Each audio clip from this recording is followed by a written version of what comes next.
बिस्मिल्लाहिर्रहमानिर्रहीम। अस्सलाम वालेकुम नाज़रीन कराम, मैं हूं मखदूम शहाबुद्दीन और आप देख रहे हैं मेरा फेसबुक और यूट्यूब चैनल। उम्मीद करता हूं आप सब लोग बखैर वाफ़ियत होंगे और जहां भी होंगे अपने अहले खाना समेत खुश भी होंगे और महफूज भी। नाज़रीन कराम, आज 11 अक्टूबर 2024 जुम्मे के दिन पाकिस्तान तहरीक इंसाफ की बस हो चुकी है और पाकिस्तान तहरीक इंसाफ की मौजूदा लीडरशिप जो कि मफाहमत की राह पर चलना चाह रही थी, अब उनके लिए मफाहमत की राह पर चलना नामुमकिन हो चुका है।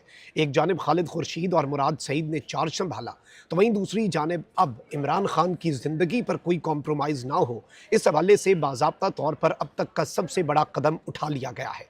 पीटीआई की बस हो चुकी है और एससीओ समिट के दौरान ही डी चौक की कॉल जो है पाकिस्तान तहरीक इंसाफ ने दे दी है। बड़े तसादुम की राह हमवार है, लेकिन इस सब के अंदर जो ऐलानात हैं वो भी बहुत ज़्यादा इंपॉर्टेंट हैं। हमसे कुछ देर पहले पाकिस्तान तहरीक इंसाफ की सियासी कमेटी का इजलास हुआ।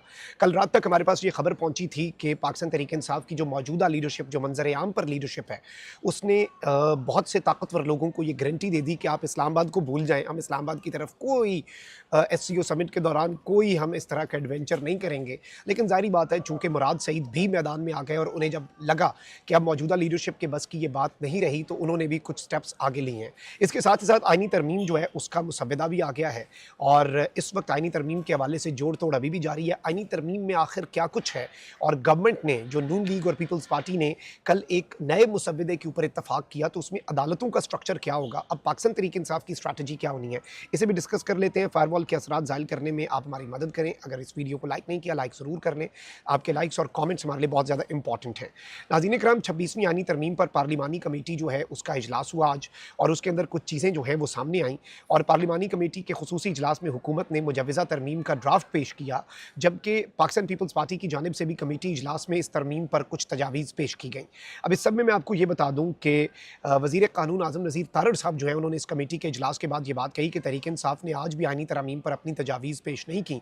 ऑल्दो जहाँ तक हमारे पास इत्तला है वो ये है कि जेयूआई और पाकिस्तान तहरीक इंसाफ भी एक मुसव्वदे पर काम कर रहे हैं और उस मुसव्वदे में आईनी अदालत का क़याम नहीं है। देखें, अब एक रिकॉर्ड आया है, तकरीबन एक जानिब 18,000 के करीब केसेज़ हैं सुप्रीम कोर्ट में ज़ेर इल्तवा, ठीक है, उसके लिए एक अलग अदालत, और ये जो आईनी नौइयत के केसेज़ जिनके हवाले से वावेला किया जाता है कि जी ये केसेज़ बाकी केसेज़ के अंदर इल्तवा डाल रहे हैं, ये हो रहा है, वो हो रहा है, वो केसेज़ तो 200-300 केसेज़ हैं। तो अब 200-300 केसेज़ के लिए अलग अदालत बनाना, तो पाकिस्तान तहरीक इंसाफ और जेयूआई ने ये इसमें सोल्यूशन निकाला है कि आप चीफ जस्टिस सुप्रीम कोर्ट की सरबराही में एक आईनी बेंच हो जो 4 या 5 जजेस पर हो, सीनियर मोस्ट जजेस का बेंच हो, और वो आईनी केसेस सुने और बाकी सुप्रीम कोर्ट अपने हिसाब से काम करे और बाकी ये जजेस भी आम अपना काम जो है रूटीन का वो करते रहें।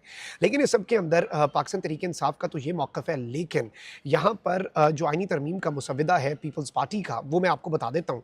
पीपल्स पार्टी की जानिब से इस खुसूसी इजलास में जो मुसव्वदे की कॉपी फ़राहम की गई है वो मेरे पास आई है, और इसमें आइन के आर्टिकल 175 ए और 199 में तरमीम की तजवीज़ की है। पीपल्स पार्टी की जानिब से वफाकी आईनी अदालत के क़याम के अलावा 4 सूबाई आईनी अदालतों के क़याम की भी तजवीज़ दी गई है। मुसव्वदे में कहा गया है कि वफाकी आईनी अदालत इस्लामाबाद, जबकि सूबाई आईनी अदालतें हर सूबे में होनी चाहिए, और इस सब के अंदर ये पीपल्स पार्टी एक नया मौक़िफ़ दे रही है। It is not just about one more court, ये बेसिकली अब बात जो है ये आप कह लें कि चारों सूबों में और फिर वफाकी, ये 5 मज़ीद आईनी अदालतें जो हैं उनके क़याम की तरफ पीपल्स पार्टी जा रही है। ऑल्दो इस सब के ऊपर मौलाना फजल रहमान साहब जो हैं उन्होंने बहुत वाज़ेह स्टेटमेंट दिया और उन्होंने कहा है कि हुकूमत ने आईनी तरामीम का ड्राफ्ट शेयर किया है। मामला कब तक हमारा तय होगा ये हम कुछ नहीं कह सकते, और मौलाना फजल रहमान ने कहा कि आज हुकूमत ने पहली बार बाज़ाब्ता तौर पर ऑफिशियली अपना ड्राफ्ट जो है वो हमारे साथ शेयर किया है। हुकूमत के साथ हमारी बातचीत शुरू हो गई है, देखते हैं फिर बात कहाँ तक पहुँचती है। इस सब के अंदर मैं आपको ये बता दूँ कि पीपल्स पार्टी और जेयूआई जो है उनके हवाले से मौलाना ने कहा कि हमारी बातचीत तो चलती रहेगी, लेकिन इसमें जो हमारे पास इत्तलात है वो यही है कि पीटीआई और जेयूआई जो है उनका एक अपना मुसव्वदा है, और वो मुसव्वदा जो है वो बहुत इंपॉर्टेंट है। लेकिन इसमें इंपॉर्टेंट तरीन डेवलपमेंट जो है वो ये है कि पाकिस्तान तहरीक इंसाफ की अब स्ट्रैटेजी क्या होगी, क्योंकि एक तरफ जोड़ तोड़ की भी कोशिशें हो रही हैं, एक तरफ जो मखसूस नशिस्तों वाली वारदात है उसके लिए भी तैयारियां हो रही हैं कि वो मखसूस नशिस्तें इलेक्शन कमीशन सुप्रीम कोर्ट के ऑर्डर्स को बालाए ताक रख के, जूते की नोक पे रख के वो मखसूस नशिस्तों की बंदर बांट कर दे स्पीकर कौमी असम्बली के जो दूसरा ख़त लगातार उन्होंने लिखा है उसकी बुनियाद पर। और ये सब कुछ काजी फ़ायज़ ईसा साहब की नाक के नीचे हो रहा है। 63 ए जो है उसके हवाले से भी काजी साहब अपने मामलात बड़े वाज़े कर चुके हैं। 63 ए में हॉर्स रेडिंग और फ्लोर क्रॉसिंग जो है उसकी मोहतरम काजी साहब की तरफ से इजाज़त आ चुकी है। लेकिन यहाँ पर मैं आपको ये बता दूँ कि अभी भी जोड़ तोड़ जारी है और अब से कुछ देर पहले बिलावल भुट्टो ज़रदारी जो हैं, उनकी एक मरतबा फिर मौलाना फजल रहमान साहब की रिहाइश गाह आमद हुई। जुम्मे की नमाज़ जैसे ही हुई तो उसके बाद मौलाना साहब पहुँचना शुरू हो गए। मौलाना साहब के घर ये बंदे पहुँचना शुरू हो गए और बिलावल भुट्टो ज़रदारी साहब जो हैं वो आईनी तरमीम के मामले पर मौलाना साहब को अपने मुसविदे पर एतमाद में लेना चाहते हैं। ऑल्दो इस सब के अंदर मैं आपको ये बता दूँ कि इस वक्त सूरत हाल जो है वो काफ़ी तशवीशनाक हो चुकी है मुल्क की। एक तरफ आईनी तरमीम वाला मामला है, आईनी तरमीम वाले मामले पर भी मुराद सईद किसी न किसी तरीके से ऑब्वियसली खामोश नहीं बल्कि मसलहत का शिकार थे और वो नहीं चाहते थे कि पार्टी के अंदर जो पार्टी का डिसिप्लिन है वो ख़राब हो, पार्टी के अंदर चीज़ें जो हैं वो मज़ीद ख़राबी की तरफ जाएँ। लेकिन अब चूँकि मुराद सईद ने बहुत वाज़ेह अंदाज़ में कॉल दे दी और खालिद खुर्शीद जो है उन्होंने यूथ विंग्स और बाकी सबको भी, और मुराद सईद ने भी जो स्टेटमेंट दी, मुराद सईद साहब ने कहा कि सब लोग तैयारी पकड़े, मेरे लिए पार्टी डिसिप्लिन सबसे इंपॉर्टेंट है, इमरान खान साहब का हुक्म बहुत इंपॉर्टेंट है कि तुमने मंजर आम पर नहीं आना। लेकिन अब चूँकि मेरी बस हो चुकी है और अब बात जो है वो इमरान खान की ज़िंदगी, इमरान खान की सेफ्टी, इमरान खान की वेलबींग पे आ चुकी है।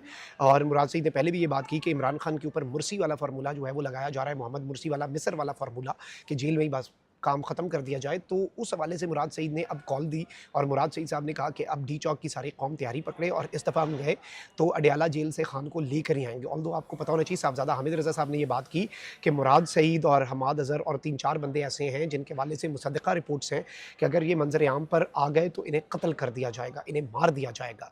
तो इतना थ्रेट है मुराद सईद को और इसीलिए इमरान खान साहब ने सिर्फ एक बंदा मुराद सईद है जिसके वाले से कहा हुआ तुमने बिल्कुल मंजर आम पर नहीं आना।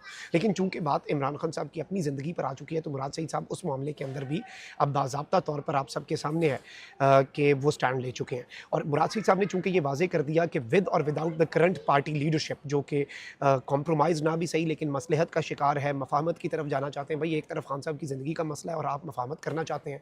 तो उस सब के अंदर मुराद सईद साहब जो हैं उनका ये जो एक आप कह लें कि अल्टीमेटम है ये काम कर गया और जस्टिस आमिर फारूक साहब ने मुलाकात की इजाज़त नहीं दी। उसके बाद पीटीआई की सियासी कमेटी का इजलास हुआ और मुराद सईद साहब ने भी ये बात कही अपने ट्वीट के अंदर। उन्होंने कहा कि देखें अगर आपको एससीओ समिट की इतनी परेशानी होती तो आप ऐसे क्रूशल टाइम पर खान साहब से मुलाकातों पर पाबंदी ना लगाते। आप मुल्क के अंदर जो एक तज़ब्ज़ुब की फ़ज़ा है और एक कन्फ्यूजन ना क्रिएट करते। अगर आपको इतने ही मसले होते, आपको इतना ही एससीओ समिट के लिए सीरियस होते तो आप आईनी तरामीम के लिए जोड़ तोड़ और ये सारी साजिशें इस वक्त पे एटलीस्ट हॉल्ट कर देते।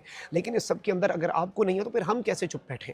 अब पाकिस्तान तहरीक इंसाफ की सियासी कमेटी के हंगामी इजलास का एलामिया जो है वो अब से कुछ देर पहले जारी कर दिया गया है।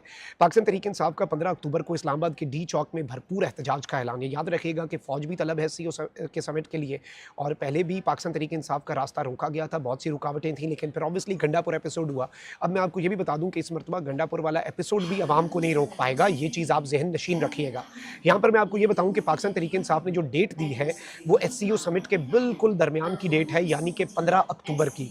और ये एक बाज़ाब्ता तौर पर चीज़ें आप कह सकते हैं कि ये एक तसादुम की तरफ मामला जा सकते हैं। लेकिन यहाँ पर मैं आपको ये बता दूं कि पाकिस्तान तहरीक इंसाफ की सियासी कमेटी जो कि इमरान खान साहब ने बनाई थी, कोर कमेटी से ऊपर एक सुपीरियर कमेटी जो अल्टीमेट फैसले लेने की मजाज है, उसका मैं आपको एलामिया पढ़ के सुना देता हूँ। कहते हैं कि मरकज़ से निचली तरीन सतह तक तमाम तंजीमी जिम्मेदारान और विंग्स को डी चौक एहतजाज की तैयारियों को हतमी शक्ल देने की हिदायत कर दी गई है। 15 अक्टूबर को डी चौक के पुरअमन एहतजाज की तैयारियों के पेश नज़र पंजाब के इजला में एहतजाज की मनसूखी का ऐलान कर दिया गया, यानी कि पंजाब के अंदर जो कल परसों तरसों एहतजाज था अब वो मनसूख है। कहीं ये ना हो कि एहतजाज के चक्कर में सारे कारकुन अपने अपने शहरों में ही पहले ही गिरफ्तार हो जाएं।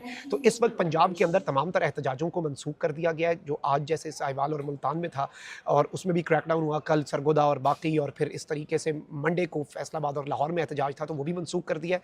15 अक्टूबर को डी चौक के पुरअमन एहतजाज की तैयारियों के पेश नज़र ये मौखर हुआ है और इस सब के अंदर मैंडेट चोर और आइन और कानून से बेजार नाजायज़ हुक्मरान जुल्म और सफाकियत तर्क करने पर किसी तौर पर आमादा नज़र नहीं आ रहे। ये कहना है पाकिस्तान तहरीक इंसाफ की सियासी कमेटी का। अडयाला में नाहक कैद बानी तहरीक इंसाफ इमरान खान को बतौर खास बरबरीत के नए सिलसिले का निशाना बनाया जा रहा है। इमरान खान की ज़िंदगी, सेहत और सलामती को जानबूझकर संगीन खतरात से दो चार करने के लिए उनके तमाम बुनियादी और इंसानी हुकूक सलब कर लिए गए हैं। जुल्म, जबर और लाकानूनियत के सामने ना झुकने और दस्तूर का हुलिया बिगाड़ने की रियासती कोशिशें कबूल ना करने की पादाश में सफाक सरकार इमरान खान की सलामती को खतरे में डालने की साजिशों में मसरूफ़ अमल है। इमरान खान कौम के मकबूल और मोतबर तरीन कायद और करोड़ों पाकिस्तानियों की सियासी और कौमी उमंगों के तर्जुमान हैं। गासिब हुक्मरानों ने अडयाला पटियाला में नाहक कैद इमरान खान के बुनियादी हुकूक फ़ौरन बहाल करते हुए उनको उनके वकला, डॉक्टर्स, अहल खाना और कायदीन तक मुकम्मल रसाई फिल फ़ौर बहाल ना की, यानी कि अगर फ़ौरी तौर पर इमरान खान साहब तक रसाई ना दी गई तो भरपूर एहतजाज के लिए 15 अक्टूबर को पूरा पाकिस्तान निकलेगा। सियासी कमेटी की जानिब से साहिवाल और मुल्तान में भरपूर एहतजाज के लिए निकलने पर आवाम और कारकुनान का शुक्रिया अदा किया गया। पंजाब भर से गैर कानूनी तौर पर तहवील में लिए गए कारकुनान, जिम्मेदारान, शहरियों और अरकान सूबाई असम्बली की फौरी रिहाई का मुतालबा भी किया गया। पंजाब और विफाक की नाजायज़ सरकारों से चादर चारदीवारी का तक़द्दुस पामाल करते हुए गैर कानूनी और गैर अखलाकी छापों और पकड़ धकड़ का सिलसिला भी फौरी तौर पर बंद करने का मुतालबा किया गया। और ये स्टेटमेंट जारी की गई है पाकिस्तान तहरीक इंसाफ के मरकज़ी मीडिया डिपार्टमेंट की तरफ से। इसमें बॉटम लाइन ये है कि अगर इमरान खान साहब जो है उनके हवाले से कोई मुलाकात ना करने दी गई तो अब दमादम मस्त कलंदर होगा। 15 अक्टूबर को बाज़ाब्ता तौर पर आवाम निकलेगी। और इस मरतबा मैं आपको ये भी बता दूं कि प्लान इस्लामाबाद को 16 मकामात से बंद करने का भी है। It's not just about D Chowk. तो पाकिस्तान तहरीक इंसाफ के कुछ सरप्राइजेज हैं और ऑब्वियसली मुराद सईद का अल्टीमेटम जो है वो काम कर गया है। सियासी कमेटी जो है वो भी जारहाना मूड में आ चुकी है। अपना बहुत ख्याल रखें। अल्लाह निगहबान। पाकिस्तान जिंदाबाद।